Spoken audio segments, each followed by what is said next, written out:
Ireland என்னங்கிறான் India கிட்ட போன match ஒரு கணத்தில் அரை வாங்கிட்டீங்க, இன்னொரு கணத்தையும் காட்டுங்க, அங்கேயும் ஒரு அறையை போட்டு 2-0 ரவுண்டாக ஜெயிச்சு கப்பை தூக்கிக்கிறேன் அப்படின்ற மாதிரி சொல்லி இந்த சீரீஸை ஜெயிச்சிருக்கிறாங்க.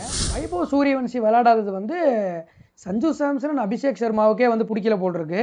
ரெண்டு பேரும் சேர்ந்தாப்புல ஒரு கோல்டன் டக்கை போட்டு தன்னோட எதிர்ப்பை வந்து தெரிவிச்சிருக்கிறாங்க.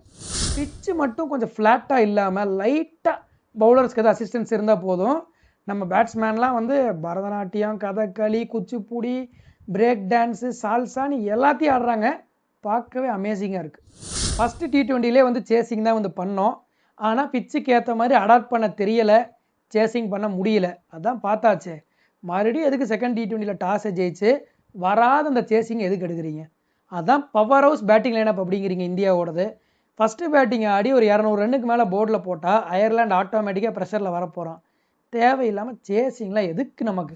ஹர்ஷித் ராணா ஒரு பவுலரு, ஆனால் 2 மேட்சுமே ஹர்ஷித் ராணா தான் வந்து ஃபினிஷ் பண்ணி கொடுப்பாரு அப்படின்னு சொல்லிட்டு இந்த பவர் பேக் பேட்டிங் லைனப் மொத்தமாக ட்ரெஸ்ஸிங் ரூம்குள்ளே உட்காந்து வாயை பொழந்து வேடிக்கை பார்த்துட்டு இருக்காங்க.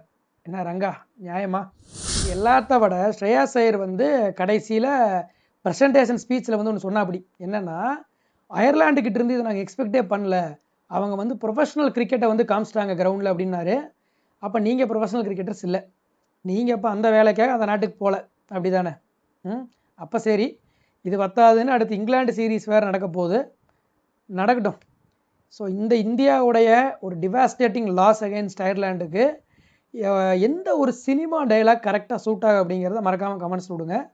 இந்த வீடியோக்கு அவ்வளோதான். இன்னொரு வீடியோவில் பார்க்கலாம்.